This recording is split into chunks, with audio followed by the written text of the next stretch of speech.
Alam niyo bang nangyayari ngayon sa Miss Grand 2020, Miss Grand International 2024? Ang gulo nila, no? Pinakinggan ko rin yung statement ni, sino yan? Na Rachel. Ang haba. Nosebleed ako. Pero ang isa lang naintindihan ko doon, yung sinasabi niya na pinagbebenta sila ng cheap products. Ni Papa Nawat. But anyway, marami siyang mga panagsasabi talaga doon. Kaya na lang mag-research. Ang haba kasi.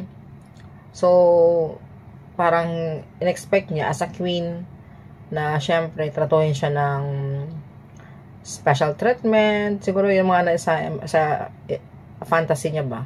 Hindi naman talaga natin alam talaga yung mga nangyayari. Anyway, tapos ito naman, actually, kung basihan kasi last time, nung nanalo talaga si Rachel, ang first runner-up ay si CJ Opiasa sa Philippines. Which is maganda naman talaga kay CJ. Siya talagang dapat panapanalo talaga sa Miss Grand International. Tapos, yung nanalo si Rachel sa Miss Grand International na yan, alam ba sinong niyakap ng lahat? Ang niyakap ng lahat ay si CJ Opiasa. Tapos ito si Miss Grand International ang nanalo.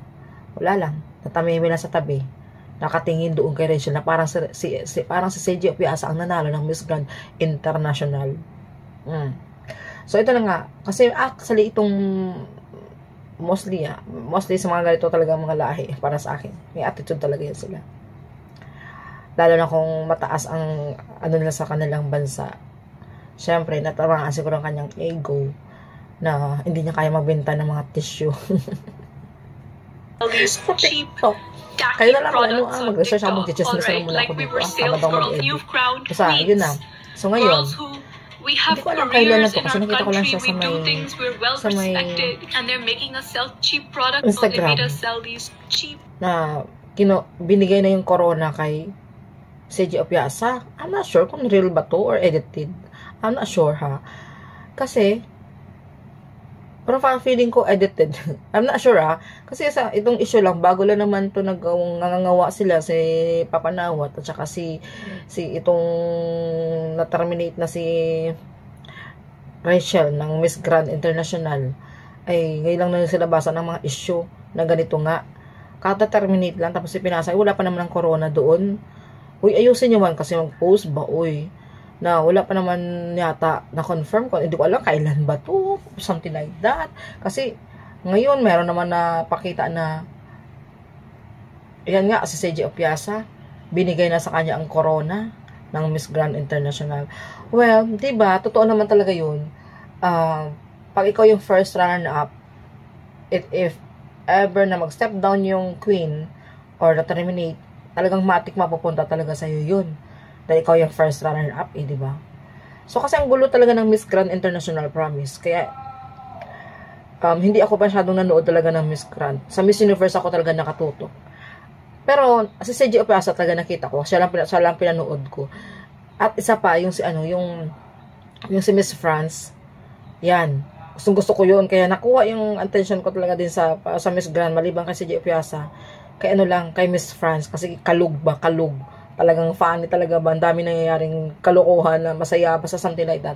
Pero parang, si Miss France ba yata, parang, I'm not sure kung binalik din niya ang corona niya, kasi dalawa na lang natira eh. Basta ang dami nag-back out, sa mga lahat na nanalo, parang nagba-back out, kasi nga dito nga siguro itong si Miss Grand International na si Rachel ay may pagkama-attitude talaga ba? Bakit talagang hindi siya gusto ng mga tao? Well, siguro dahil siya na talaga nanalo, dahil may pera talaga siya. Mayaman talaga siya, kumbaga. So, itong binabasihan na talagang hindi lahat ng tao ay mabibili talaga ng pera, no?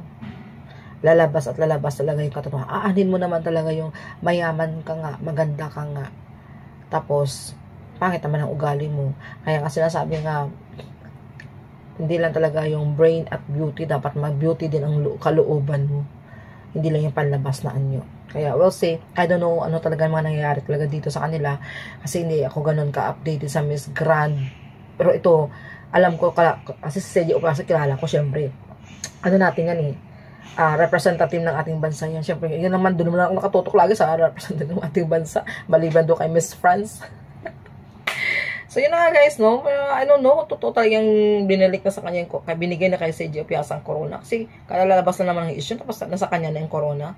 Na-confuse ako guys. Pakisagot. Baka alam nyo. Baka mas updated kayo sa nangyayari. Yun lang. Thank you.